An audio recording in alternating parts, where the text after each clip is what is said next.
pictures taken throughout one F's life show different faces and expressions.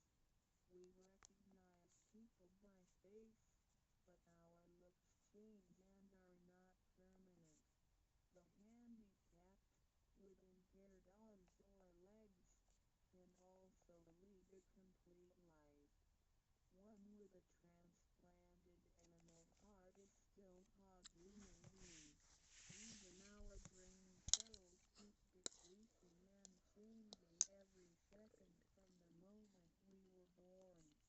Therefore, the physical body is only the interim residence of the true self.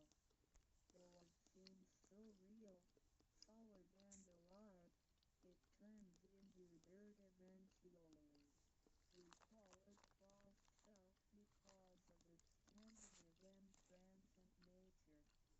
By recognizing the difference between the true self and the false self, we understand the reason and importance for us to receive Tao.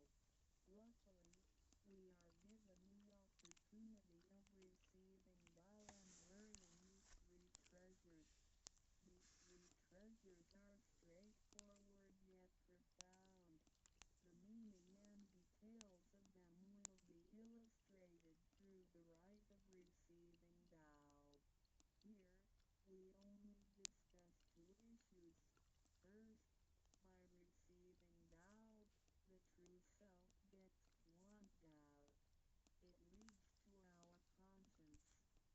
Upon the time when material pursuance surpasses spiritual seeking, giving up the true self only makes us a walking corpse.